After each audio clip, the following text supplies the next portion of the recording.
Friends, my name is Anthony sir and you are welcome to our channel Muni education. यहाँ पर आपको Maharashtra state board और CBSE boards के related हर एक टॉपिक के लेसन जो है उसकी डिटेल एक्सप्लेनेशन और नोट्स यहाँ पर मिल जाएंगे। तो आप प्लीज हमारी चैनल सब्सक्राइब कीजिए और अपने दोस्तों के साथ शेयर कीजिए। तो आइए आज का लेसन हम सीखते हैं, जो कि महाराष्ट्र स्टेट बोर्ड का class 10 Kumar Bharati textbook में से लिया गया है। लेसन नंबर 2.5, जिसका ऑलरेडी फर्स्ट वीडियो हम लोग ने अपलोड कर दिया है। और ये आज जो हम सीखने जा रहे हैं दैट इज पार्ट 2। पर हम लोग देखते हैं कि पार्ट 1 में हमने क्या सीखा, जहां पर कैलाश सत्यार्थी जो है वो एक स्पीच डिलीवर कर रहे हैं। वो स्पीच यहाँ पर बताई गई है और वो स्पीच में ज्यादातर वो बच्चों के प्रति, बच्चों के बीच में हमें कैसे काम करना है, बच्चों को उनकी गुलामी में से या तो मजदूरी में से कैसे निकालना है और उनको एक अच्छा एजुकेशन कैसे देना है, उसके बारे में हम लोग ने पार्ट 1 में सीखा है। Now let us see what is part 2। Part 2 हम देखेंगे we can do it, okay. और वो जो कांग्रेगेशन बैठी है, ऑडियंस बैठी है, जब अवार्ड उनको दिया जा रहा है वो समय पे वो कांग्रेगेशन को वो बोल रहे हैं कि वी कैन डू इट, हम सब लोग साथ में मिलकर कर सकते हैं। You may ask that what can one person do, तुम ऐसे पूछ सकते हो कि एक आदमी क्या कर सकता है। I would recall a story of my childhood, और मुझे मेरे बचपन की एक कहानी याद आ रही। कौन सी कहानी? A heavy fire had broken out in the forest. Forest में एक बहुत बड़ी आग लग गई। All the animals were running away, सभी एनिमल्स भाग रहे थे, इंक्लूडिंग लायन, लायन भी भाग रहा था। The king of the forest, जो जंगल का राजा है। Suddenly then he saw a tiny bird rushing towards the fire. वहां पर देखा कि एक छोटा सा बर्ड था, वो आग की ओर दौड़ रहा है, मतलब वो ऑपोजिट डायरेक्शन में नहीं दौड़ रहा है, वो आग की ओर दौड़ रहा है। ही आस्क्ड द बर्ड, तो लायन ने उनको पूछा व्हाट आर यू डूइंग, तुम क्या कर रहे हो? टू द लायन सरप्राइज, तो लायन के सरप्राइज में ये आंसर मिला। The bird replied, I am going to extinguish fire. Extinguish मतलब मैं बुझाना, ओके, मैं आग को बुझाने के लिए जा रही हूँ, ठीक है। The lion laughed, lion हंसने लगा and said, How can you do it keeping just one drop of water? एक बूंद से क्या इतनी बड़ी आग बुझ सकती है? In your beak, तुम्हारी चोंच में जो तुम पानी लेकर जा रही हो, उससे क्या ये आग बुझ सकती है? तो उनका जवाब क्या था? The bird was adamant and she said, I am doing my bit, मतलब उन्होंने कहा एटलीस्ट मैं मेरा पार्ट कर रही हूं ना, मतलब अगर मैं मेरा पार्ट करूंगी, तुम लोग तुम्हारा पार्ट करोगे, सब लोग अपना अपना पार्ट करेंगे, तो हम सब लोग साथ में मिलकर ये आग बुझा सकते हैं, ओके। तो ये जो स्टोरी है वो उनको बहुत इंस्पायर्ड करती है। और उन्होंने कहा कि एक्चुअली हम लोगों को ऐसा नहीं सोचना चाहिए कि मेरे अकेले से क्या होना, क्या होगा। अगर तुम तुम्हारा पार्ट करोगे और बाकी के लोग उनका पार्ट करोगे, तो सब लोग मिलके हम ये चाइल्ड लेबर का प्रॉब्लम सॉल्व कर सकते हैं। 18 years ago, millions of individuals march across the globe, okay. बहुत लाखों की संख्या में लोग ग्लोब मतलब पृथ्वी में वो मार्च कर रहे थे, एक मोर्चा निकाल रहे थे। And demanded a new international law, और उन्होंने डिमांड की कि एक न्यू इंटरनेशनल लॉ आ जाए, ठीक है, for the abolition of worst form of child labour. Child labour के खिलाफ, चाइल्ड लेबर जो बहुत ही खराब परिस्थिति चल रही है, उनके लिए एक अच्छा इंटरनेशनल लॉ आना चाहिए। एंड इट हैज हैपेंड, और वो आ गया। वी डिड इट, हम लोग ने करके दिखा। Millions of individual did it, लाखों की संख्या में लोग आकर उन्होंने वो करके दिखाया, ठीक है। Next friends, we live in an age of rapid globalisation. अभी हम लोग ऐसी दुनिया में जी रहे हैं जहां पर ग्लोबलाइजेशन रैपिडली हो रहा है, ठीक है, मतलब देश देश और पूरी दुनिया जैसे कि एक फैमिली बन रही है। We are connected through high speed internet, internet की वजह से हम लोग कनेक्टेड हो गए। We exchange our goods and services in single global market. अभी ग्लोबल मार्केट में हम हमारी चीजें एक्सचेंज कर सकते हैं, ठीक है, हम लोग इंपोर्ट एक्सपोर्ट इजीली कर सकते हैं। Thousands of flights every day connect us from corner to another corner of the globe। एक कोने से दूसरे कोने तक जाने के लिए हम लोगों को डिफिकल्टी नहीं है, क्योंकि फ्लाइट्स हम लोगों को मिल रही है। But there is one serious disconnection, okay, वहां पर एक डिसकनेक्ट प्रॉब्लम आ रहा है। वो कौन सा है? And there is a lack of compassion. Compassion मतलब दया, दया भावना जो मानवता के प्रति होनी चाहिए, दूसरे देश के प्रति होनी चाहिए, उसकी एक कमी आ रही है।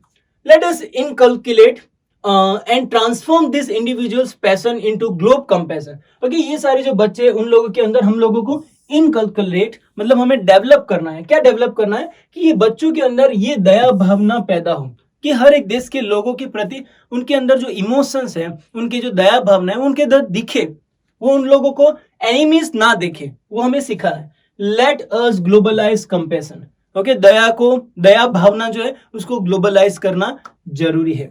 नेक्स्ट, महात्मा गांधी ने क्या बताया? If we are to teach real peace in this world, अगर हम लोगों को सही में शांति का मैसेज, संदेश हमको दुनिया को देना है, we shall have to begin with the children, हमें शुरुआत करनी पड़ेगी बच्चों से, क्योंकि वहां से शुरुआत अच्छी होगी। आई हम्बली ऐड, और मैं ऐड करता हूं कि let us unite the world through the compassion for our children, और मैं इसमें जो महात्मा गांधी जी ने कहा उसमें ऐड कर रहा हूं कि हम लोगों को शांति के बारे में तो बच्चों को सिखाना ही है, पर दया भावना उसके बारे में भी बच्चों को सिखाना चाहिए, और वहां से शुरुआत करेंगे, पूरी दुनिया में दया भावना फैल सकती है। Next one,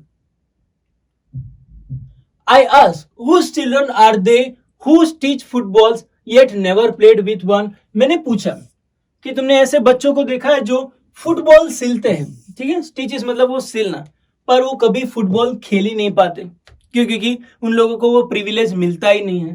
next, whose children are they who harvest cocoa? Cocoa मतलब जो चॉकलेट का जो फल रहता है उसको बोलते हैं कोको, कोकोआ ऐसा नहीं बोलते पर कोको बोलते हैं। तो कोको की खेती तो वो लोग करते हैं, ये नेवर टेस्टेड चॉकलेट, पर कभी उनको चॉकलेट खाने की नसीब में नहीं होती। Whose children are they who are dying of Ebola? ऐसे कौन से बच्चे हैं जो इबोला की वजह से वो लोग मारे जा रहे हैं? इबोला एक प्रकार की बीमारी आई थी जो वेस्ट अफ्रीका में जिसकी शुरुआत हुई थी, और बहुत सारे बच्चे मारे गए थे। ओके, और ऐसे पेंडेमिक जैसी सिचुएशन हम लोग ने भी अनुभव किया है, कोरोना के टाइम पे बहुत सारे लोग मारे गए। तो मतलब ऐसे भी टाइम होता है जहां पर अमीर लोग जो होते हैं उन लोगों के बच्चे बच जाते हैं, पर ऐसे पेंडेमिक टाइम पे गरीब लोगों की हालत बहुत ही खराब होती है, ऐसा यहाँ पर देखने को मिल रहा है। Whose children are they who are kidnapped and held hostage? और बहुत सारे ऐसे भी बच्चे हैं जो चाइल्ड लेबर जो लोग करते हैं, वो लोगों को किडनैप किया जाता है और उन लोगों को हॉस्टेज बनाया जाता है, मतलब कैदी बनाया जाता है। They are all our children, और कैलाश जी का कहना है कि they are all our children, वो सब हमारे ही बच्चे। I remember an 8-year-old girl we rescued from intergenerational forced. Okay? मुझे याद है कि एक 8 साल की बच्ची को हम लोग ने इंटरजनरेशनल मतलब इन्वॉल्विंग सेवरल जनरेशन, ठीक है, अलग अलग जनरेशन के लोगों के बच्चों में से हम लोग ने एक 8 साल की बच्ची को हम लोग ने बचाया। क्या कर रहे थे वो? शी वॉज फोर्स्ड लेबर, उनको मजदूरी का काम दिया गया था। फ्रॉम स्टोन क्वारी का मतलब पत्थरों को तोड़ने का काम। तुम इमेजिन करो 8 साल की बच्ची बड़ा हथौड़ा लेकर पत्थर तोड़ रही है, वो काम में से हमने उनको छुड़ाया। When she was sitting in my car right after her rescue, जब उनको छुड़ाने के बाद जब वो मेरे कार में बैठी थी, she asked me, उन्होंने मुझे बताया, why did you not come earlier? उन्होंने मुझे बोला पहले क्यों नहीं आए, मतलब अगर पहले आए होते तो हम लोगों को इतनी मजदूरी ना करनी पड़ती। वाह। नेक्स्ट, हर एंग्री क्वेश्चन स्टिल शेक मी, और उन्होंने जो क्वेश्चन पूछा ना उसकी वजह से आज भी मैं पूरी तरह से हिल गया। मतलब ये जो कंपैशन, वो इनोसेंसी के साथ और उनकी दुख भरी दास्तान जो उन्होंने बताई ना, वो मुझे आज भी मूव करती है कि मैं और भी कुछ कार्य बच्चों के लिए करूं। फिर आगे क्या कहें, and has the power to shake the world, whole world also, और ये जो क्वेश्चन है ना पूरी दुनिया को हिला सकता है। हर question is for all of us, उनका क्वेश्चन हम सब के लिए क्या है? What are we doing? हम क्या कर रहे हैं वो बच्चों को बचाने के लिए? What are we waiting for? हम किसकी राह देख रहे हैं? How many girls will be allowed to go without rescue? और अगर हम लोग बैठे रहेंगे तो ऐसी कितनी सारी बच्चियां रहेगी जिनको कोई छुड़ाने के लिए नहीं रहेगा। अगर हम लोग तैयार हो जाएंगे तो हम ये काम कर सकते हैं। Next, children are questioning our inaction and watching our action. Okay, बच्चे जो है वो लोग हमारे ऊपर ये सवाल पूछ रहे हैं कि हम लोग यहाँ पर मजदूरी कर रहे हैं, हम लोग यहाँ पर परेशानी में, पर तुम लोग हमें छुड़ाने के लिए क्यों कुछ नहीं कर रहे? हमारी इनएक्शन है, कुछ नहीं करने का जो काम है वो उसके लिए बच्चे लोग सवाल पूछ रहे हैं। और दूसरा है वॉचिंग अवर एक्शन। दूसरी एक बहुत ही खराब और बहुत ही जो ऐसे बिहेवियर है हमारा जो बहुत गलत है, वो कौन सा है कि हम लोग सामने देखते हैं कि बच्चे लोग यहाँ पर मजदूरी कर रहे हैं और उन लोगों के जीवन में परेशानी, उनकी आंखों में आंसू है, उनकी आंखों में कोई तेज नहीं बचा है, ब्राइटनेस नहीं बचा है, पर फिर भी हम लोग उनको छुड़ाने के लिए कुछ भी नहीं, हम लोग सिर्फ देख रहे हैं, अरे वाह बच्चे काम कर रहे हैं, जबकि हमें उनको वहां से रेस्क्यू करना चाहिए और उनको आगे बेटर फ्यूचर देना चाहिए। इसलिए ये सवाल पूछा जा रहा है। We need collective action. Collective मतलब सब लोग साथ में मिलके ये काम करना चाहिए with the sense of urgency, और वो भी ऐसा नहीं कि होगा करेंगे, नहीं, सेंस ऑफ अर्जेंसी, अभी होना चाहिए। If something can be done it must be done now, ऐसा सोच के हम लोगों को अर्जेंसी के साथ करना चाहिए। एवरी सिंगल मिनट मैटर्स, हर एक मिनट हमारे लिए मायने रखेंगे। एवरी सिंगल चाइल्ड मैटर्स, हर एक बच्चा हमारे लिए मायने रखेगा। एवरी सिंगल चाइल्डहुड मैटर्स, हर एक बचपन हमारे लिए मायने रखेगा। इसलिए हम लोग क्या करेंगे, therefore I challenge the passivity. Passivity मतलब पीछे बैठ जाना, कुछ इनएक्टिव बन जाना, दैट इज कॉल्ड पैसिविटी।